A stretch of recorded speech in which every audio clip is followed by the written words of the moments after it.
League is predominantly a team-based game. However, for many players, the really highest level that you can compete in it is either by queuing by yourself or queuing with one other person.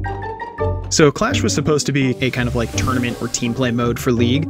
There was a scheduled time, then you would get together with your friends and play League of Legends as a group of 5. But on day of launch, Clash didn't launch as planned. As we were designing Clash, we did quite a lot of different tests across the world in order to make sure that A, it was working, and B, that players found it fun. By the time the actual global launch was happening, we were pretty confident, and from what we could tell from testing, things looked to be running pretty smoothly. So Clash was a rolling release. And what that means is every single country's tournament started at different times.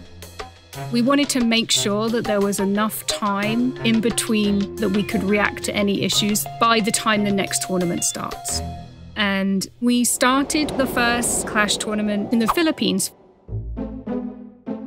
We all decided to get together and everybody's kind of huddled around just a couple of computers. One of them is one of the engineering computers watching the graphs. The other one is a big screen that also had some streams on it. And we see one streamer get into Champion Select and we're like, okay, this feels pretty good. And we see another streamer get into Champion Select and now we're starting to get excited.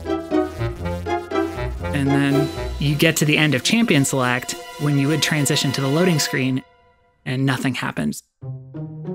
You're just staring at the League client. You can't click on anything. You can't really exit. Then we start watching the graphs of what's happening with League, and we start seeing games are not starting. And as that graph starts to grow, we know that we're escalating towards a problem. So at that point, all the engineers started trying to figure out what the problem was. We weren't sure if this was just Philippines or if this was something with Clash. So we went ahead with Oceania, and we saw issues again.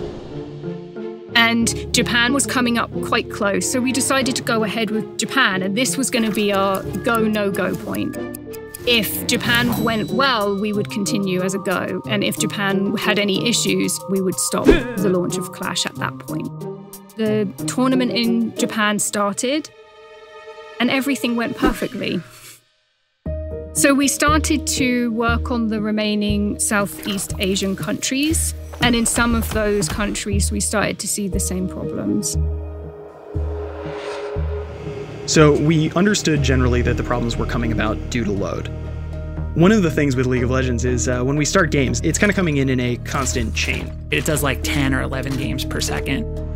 If you imagine getting onto a subway, and you imagine a train is that's League of Legends game starts.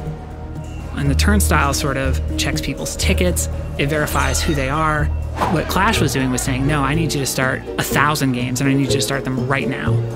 And so what happens is there are way too many people trying to get through these platforms. So what the platform does is it just stops letting people come through. So every country had experienced some issues apart from Japan. And it was at that point we decided to cancel the whole entire launch. Up to that point, we were all running on that hope we'll find that one fix and we can get it out. But we couldn't fix it. And that was a true breaking moment for a lot of us. There is this moment of, man, I'm really bad at my job. What happened? This is on me. And I think a lot of people on the team sort of felt that way of, how did we mess this up so bad? We not only felt terrible because the project that we worked on failed, but even more so because we let players down, right? A lot of our players had arranged that weekend to be with their friends and play Clash, and they were disappointed that that couldn't happen. But we realized, as vocal and critical as our community can be, we definitely heard a lot of encouraging words from our players around the world. They post to social media about the great time that they had in the previous tests, for example. Hey, this went pretty bad. You guys should fix it because this is how I want to play it. So I'll be back. Let me know when it works. That was kind of how we knew, in spite of all of the trouble that Clash was creating, it was definitely a product worth pursuing.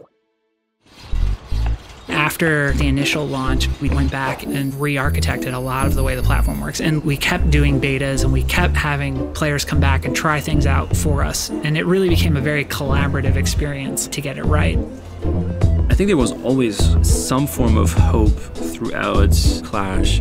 We definitely have seen that positive side of our community that really supported the development team on it and standing by us when sometimes things don't go as right. And I think if we can all work together and be passionate, we can accomplish great things.